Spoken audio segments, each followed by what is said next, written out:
오늘은 양치 교육에 대해서 저희 병원에서 본치과에서 실시하고 있는 양치 교육에 대해서 좀 말씀을 드리려고 해요. 근데 이 양치 교육에 대해서 드릴 말씀이 굉장히 많거든요. 저도 치과대학생일 때 배웠던 양치하고 또 교과서에서 배운 양치하고 또 실제로 병원에 나와서 환자들을 교육할 때 하는 양치하고 굉장히 많은 괴리감이 있었어요. 그래서 의사로서 고민도 너무 많이 하고 열심히 트위드로 트레이닝 받고 정말 어려운 거 와이어밴딩을 해내고 케이스를 만들고 이런 거에 푹 빠져 살다가 결국 나와보니까 현실은 양치 교육인 거예요. 어떤 치료를 하든 교정 치료든 보철 치료든 어떤 치료든 간에 기본적으로 환자가 양치 교육을 제대로 받지 않은 상태에서는 어떤 치료도 좋은 결과를 낼 수가 없더라고요. 그래서 제가 가장 고민했었고 가장 힘들어했고 또 그리고 해답을 찾았어요. 그 양치 교육이 정말 저의 18년간의 노하우가 여기 다 녹아 있다고 보시면 돼요. 학교에서 배운 교육으로 이거는 좀 치과의사 분들도 혹시 보시면 도움이 되실 수도 있을 것 같은데 대부분은 치료에만 집중을 하시고 뭐 임플란트라든가 아니면 크라운, 보철, 뭐 엔도 이런 거에만 집중을 하시지 환자가 집에 가서 스스로 셀프 케어나 홈 케어를 하는 데 따라서 얼마나 치료의 결과가 차이가 나는지는 사실 아시는 분들도 있지만 또 신경 쓰시는 분들도 있고 또 아니신 분들도 있잖아요. 근데 저희 교정치료 같은 경우는 특히나 장치를 이렇게 달고 항상 24시간 장치를 달고 먹고 마시고 씹고 뜯고 즐기고 살기 때문에 얼마나 깨끗하게 닦아주느냐에 따라서 잇몸 상태, 또 치아 상태, 치아 건강 이런 게 차이가 어마어마하게 많이 나더라고요. 기본적으로 저희 본치과 같은 경우는 양치 교육을 먼저 해요. 양치 교육 프로그램에 먼저 들어가서 완전히 이 환자가 양치를 할 수 있는 능력이 될 때 장치를 넣어요. 처음에 저도 임상 경험이 적을 때 무조건 교정치료에만 욕심을 냈을 때 장치를 초반에 넣고 나서 환자들 잇몸도 굉장히 많이 붓고 아 이거 뭐지 이러고 그냥 이게 치료에만 집중해서 지나갔는데 지금 생각해보면 조금 후회가 되는 거예요. 아 그때 초반에 환자들 양치교육을 조금 더 빡세게 해줄 걸. 그때는 그냥 제가 워낙에 교정하는 데만 바쁘고 환자도 너무 많고 하니까 그냥 양치교육이란 건 데스크에서 마네킹으로만 해주는 거. 저도 이렇게 예전에 트레이닝 받은 병원에서도 그랬고 그리고 치과대학 시절 배운 것도 그랬고 교과서도 그랬으니까 그냥 쪽지 하나 주고 양치교육 이렇게 하는 겁니다 하고 그러고 보냈거든요. 그래서 그게 지금 많이 초창기 환자들이 좀 많이 오면 다시 양치교육 해주고 싶다 이런 생각이 많이 들거든요. 그래서 그 양치교육을 지금 어떤 게 사실 포인트냐를 알아야 돼요. 근데 처음에는 뭐 교정 칫솔이라 그래서 가운데 홈파인 거 쓰면 된다, 뭐 이렇게 닦으면 된다, 뭐 이렇게 닦으면 된다 이러잖아요. 근데 그게 전혀 효과가 없더라고요. 죄송하지만. 교정을 제가 한 10년 정도 교정장치를 제가 부착을 하고 살았었는데 교정 치료를 저도 인생에 4번을 받았으니까 그 홈파인 교정 칫솔로 막 이렇게 닦다가 저도 굉장히 많이 마모가 됐어요. 저 자신도 모르고 있었어요. 그 잘못됐다는 사실을. 일단 기본적으로 가장 중요한 건 뭐냐면 가장 하지 말아야 할 것부터 말씀을 드릴게요. 10년 이상이 돼도 고쳐지지 않는 습관이 있어요. 양치가. 이렇게 원을 그리고 문지르는 게 보니까 어린이집에서 하는 교육이더라고요. 유치원에서. 어릴 때부터 이 교육을 받으니까 나중에 성인이 돼서도 계속 이러고 있는 거예요. 그러면 좀 이제 유튜브 자료 화면에 나갔겠지만 막 이렇게 문지르건 이렇게 문지르건 이렇게 문지르건 문지르는 데에는 결과가 다 따르거든요. 그거를 분노의 양치질이라고 하는데 나무 밑둥을 막 톱질을 하면 언젠가 넘어지잖아요. 그것처럼 치아도 넘어질 수 있어요. 부러질 수 있고요. 그리고 막 이렇게 양치를 하다 보면 잇몸이 점점 퇴축이 돼버려요. 유치에서는 이렇게 양치할 수도 있어요. 애들은 운동신경이 별로 발달하지 않아가지고 이런 거밖에 못하니까. 근데 초등학교 저학년 때까지는 사실은 부모님이 닦아주는 게 답이에요. 저희는 저학년 애들 오면 교육은 하지만 부모님이 닦아주시라고 해요. 그래야지만 얘네들이 깨끗하게 사이사이를 닦을 수 있고 또 초등학교 때부터 제대로 된 교육을 받아야지 계속 이렇게 하다 보면은 그냥 급하면 이게 나오거든요. 이 모션이. 그렇게 닦는 환자들이 사실 저희 와보면 잇몸이 제일 안 좋고 퇴축이 많이 일어나 있고 그런 거 볼 수가 있어요. 그냥 다른 거 아무것도 안 하셔도 돼요. 끼우시기만 해도 돼요. 반은 성공해요. 치아를 교정 장치를 했든 안 했든 사이에 그냥 끼웠다가 빼기만 해도 양치 반은 돼요. 문지르잖아요. 막 이렇게. 이러면 치아랑 잇몸이 다 갈려요.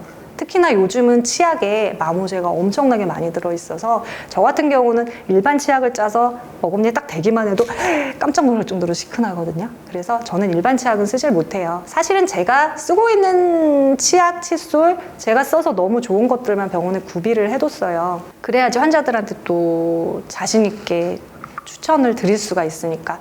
이렇게 닦다가 저 너무 시려요 이러고 오시는 분들 굉장히 많거든요. 교정하고 나서도. 그러면 무엇보다 양치교육, 칫솔, 치약부터 처방을 해줘요. 그러면 다음번 방문 때에는 굉장히 많이 좋아져 있으세요. 그래서 제일 포인트는 뭐냐면 끼우는 거. 어금니건 앞니건 그냥 칫솔모를 끼우세요. 그래서 이래서 칫솔 사용이 중요한 거예요. 칫솔이 탄력이 있고 미세모가 아주 좋은 탄력이 좋은 미세모여야지만 이 치아 사이에 끼워서 쓸 수가 있어야 그래서 우리가 어떻게 하냐면 일단은 끼우세요. 일단은 끼우시고 그 다음에 잇몸 마사지하고 면을 닦으려면 브러싱 하듯이 왜 빗자루 빗질하듯이 있잖아요. 운동화 빨듯이 이러면 안 되고 빗자루 빗질하듯이 이렇게 잇몸부터 쓸어내리면 요하고 요 모션을 같이 병행을 해야 돼요. 이렇게만 하면 사이가 사실 닦이긴 힘들거든요. 면은 닦을 수 있지만 잇몸 마사지는 되지만 요렇게도 닦고 사이에 요걸 끼워가지고 안 아파야 끼워지겠죠. 그래서 칫솔 모의 탄력성이랑 부드럽고 탄력 있고 그다음에 잘 닦이는 게 굉장히 중요해요. 그래서 이렇게 끼우셔요. 끼웠다가만 빼도 끼웠다가 어떤 분들은 제가 유튜브 보고 나니까 막 흔들라고 하는데 흔들라고 하면 사람분들이 이렇게 문지르게 되더라고요. 무의식적으로. 그래서 우리는 흔들라고는 하지 않고 무조건 끼우세요. 끼우세요. 그 다음에 잇몸부터 쓸어내리면서 이렇게 빗자루질 하듯이 그러니까 러빙하지 마시고 이렇게 빗자루 브러싱 하듯이 하세요. 이렇게 하거든요. 이러면 사실 양치할 때 많은 큰 소리가 안 나요. 양치할 때 쓱싹쓱싹 소리가 나거나 막 싹싹싹 소리가 나면 막 문지른다는 얘기거든요. 그러면 내 치아나 잇몸이 갈리고 있다는 뜻이에요. 그래서 조용하면서 우아한 양치겠죠. 이렇게 마사지도 하지만 전체적으로 다 끼워주셔야 돼요. 이렇게 전체적으로 끼워서 저 같은 경우는 끼워서 뭐 진동도 저는 문지르진 않으니까 진동도 주기도 하고 끼워서 몇 번을 이렇게 끼워서 이렇게 바깥으로 요 안에 있는 것들이 쌓여 있는 것들이 빠질 수 있게 끼워서 이렇게 그 다음에 이렇게 또 이렇게 문질러서 잇몸 마사지도 해주고 횟수는 제한은 없지만 그냥 여러 번 해주면 좋겠죠. 그리고 끼우고 이렇게 또 끼워서 사이에 있는 것들, 치태들 다 빼주고 끼워서 빼주고 또 마사지하고 끼워서 빼주고 마사지하고 이 맨 끝에 부분이 중요해요. 맨 끝에 이 부분들 잘 안 닦이시거든요. 그래서 이 부분은 요렇게 왔다 갔다 하면서 닦아줘요. 요 맨 끝 부분 물론 치실도 사용하지만 칫솔로 이렇게 미리미리 닦아주는 거죠. 요 맨 끝 부분 이렇게 닦아주시고 안쪽 닦는 게 되게 힘들어요. 저도 닦다 보면은 요 안쪽 어금니 닦는 게 제일 잘 안 되는데 요것도 요렇게 최대한 많이 브러싱도 하시고 또 끼워주시고 이 안쪽도 끼워서 그리고 최대한 많이 브러싱 안쪽을 조금 더 신경 써 주시면은 좋죠. 이렇게 끼워가지고 끼워서 그 다음에 앞니 안쪽은 면적이 작기 때문에 이렇게 눕혀갖고 사용할 수가 없어요. 세워서 하나씩 치아를 하나씩 닦는다고 생각하시고 저는 이렇게 또 끼워줘요. 그리고 하나씩 닦는다고 이렇게 생각하시고 하나씩 그리고 끼워서 사이에 있는 것도 빼주고 하나씩 이렇게 칫솔 뒷면을 사용해서 하나씩 닦아줘요. 이렇게 그다음에 여기도 이렇게 브러싱 해주고 또 끼워주고 브러싱 해주고 또 끼워주고 브러싱 해주고 끼워주고 사실 기본적인 양치 교육은 이렇지만 요거랑 치실을 사용해서 또 사이사이 빼주는 것도 다 저희가 교육을 하거든요. 그리고 보철물이 있으신 분들은 치간 칫솔을 필수적으로 사용하셔야 돼요. 크라운이라는 보철물이 있는데 치간 칫솔 사용을 안 하시면 그 주변의 마진 주변으로 그 세균이 많이 끼고 치태가 많이 껴가지고 잇몸이 굉장히 많이 안 좋아지시거든요. 그래서 그 크라운 주변으로는 꼭 치간 칫솔을 하셔야 되고 크라운 주변은 조금 더 마사지 하시고 더 끼워서 쓰고 뭐 임플란트나 보철물이나 이런 걸 하신 분들은 사실 자연치보다 3배 이상은 더 정성스럽게 해주셔야 돼요. 저희도 교정 환자들이 오지만 다 자연치는 아니거든요. 임플란트 하신 분도 있고 크라운 하신 분들도 있는데 그 부분에 대해서 더 특별하게 관리법을 처방을 해드려요. 사실 양치도 처방이에요. 그 사람한테 그 분의 구강 상태에 맞는 처방이거든요. 그 처방을 저희 교정하러 오시면 다 해드리는 거예요.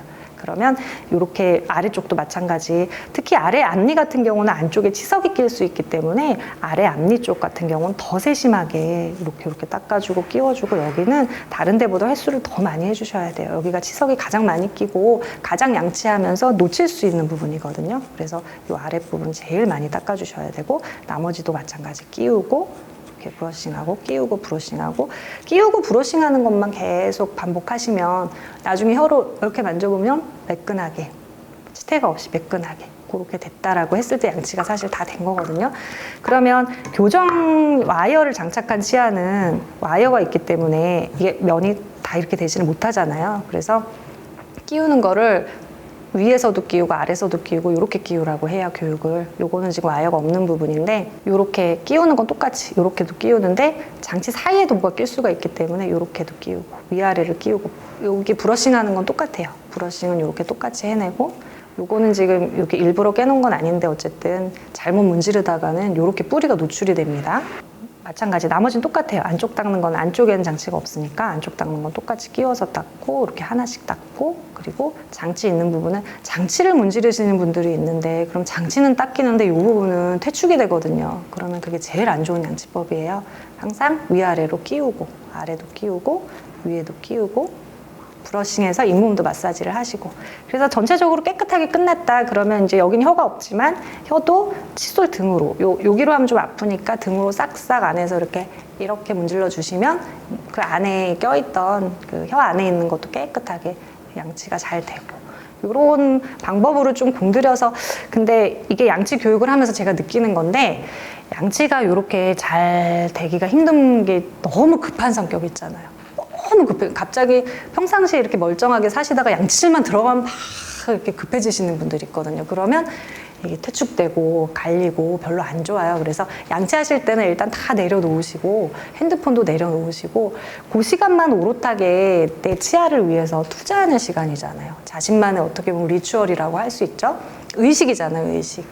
하루에 내 치아에 투자하는 시간이 세수하는 것보다 성의가 없다 그러면 치아가 사실 오래 가지 못하겠죠. 잇몸도 건강하지 않겠고.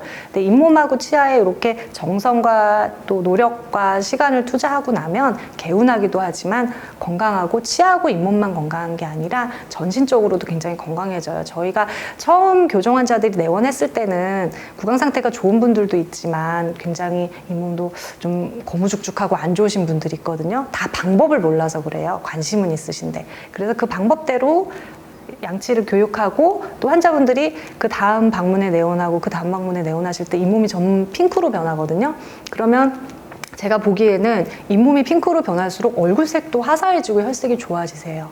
그러니까 정말 이너 뷰티가, 속의 내장이 좋아도 이너 뷰티지만 입속 구강의 뷰티가 이너 뷰티인 것 같아요. 청결하지 않은 상태에서 아무리 화장을 하고 예쁘게 하고 치아에다 뭘 붙여도 아름다운 건 정말 내면에서 우러나는 아름다움이잖아요. 그게 입속이 깨끗하고 정말 핑크빛 잇몸에 입속의 향기가 좋을수록 얼굴로도 그게 뿜어져 나오거든요.